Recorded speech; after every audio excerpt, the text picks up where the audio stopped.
গাছে গাছে লাল আপেল, হলুদ কলা আর রসাল আম ঝুলছে। সবুজে ঘেরা এক সুন্দর বন।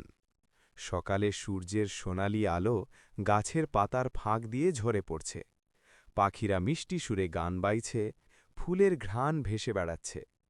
এই বনের এক কোণে থাকত রাঙা নামে এক চঞ্চল কাঠবিড়ালি আর তার সেরা বন্ধু টুকু খরগোশ। একদিন সকালে টুকু বলল, রাঙা, চল না আজ একটু বনের ভেতর ঘুরে আসি। রাঙা লেজ নেড়ে হাসল, চল চল, আজ আমরা নতুন কিছু ফল আর ফুল খুঁজে বের করব। দুজনেই লাফাতে লাফাতে বনের ভেতর ঢুকে গেল।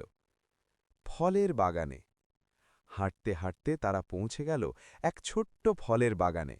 গাছে গাছে লাল আপেল, হলুদ কলা আর রসাল আম ঝুলছে। টুকু চোখ বড় করে বলল, ও, কত সুন্দর ফল!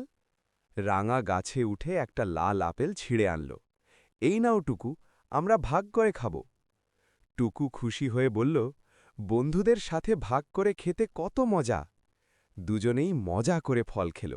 খেতে খেতে রাঙা বলল, ফল খেলে শরীর ভালো থাকে। টুকু মাথা নেড়ে বলল, হ্যাঁ, আর শক্তিও পাওয়া যায়। ফুলের মাঠে তারপর তারা এগিয়ে গেল ফুলে ভরা এক মাঠে। লাল, নীল, হলুদ, গোলাপি, কত রঙের ফুল। প্রজাপতিরা উড়ছে, মৌমাছিরা গুনগুন করছে।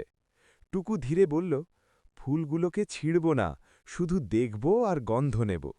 রাঙা হেসে বলল, হ্যাঁ, বনকে সুন্দর রাখতে হলে আমাদের যত্ন নিতে হবে।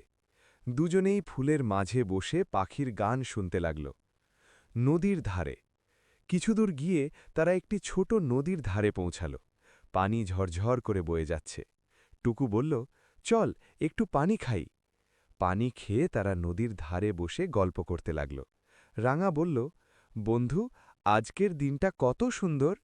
টুকু হাসল, হ্যাঁ, কারণ আমরা একসাথে আছি। ছোট্ট শিক্ষা। সূর্য যখন আস্তে আস্তে পশ্চিমে ঢলে পড়ল, তখন তারা ঘরে ফেরার সিদ্ধান্ত নিল। ফিরতে ফিরতে টুকু বলল, আজ আমরা কি শিখলাম জানো? রাঙা বলল, কি? টুকু হাসল, বন্ধুত্ব ভাগ করে নেওয়ার আনন্দ শেখায়।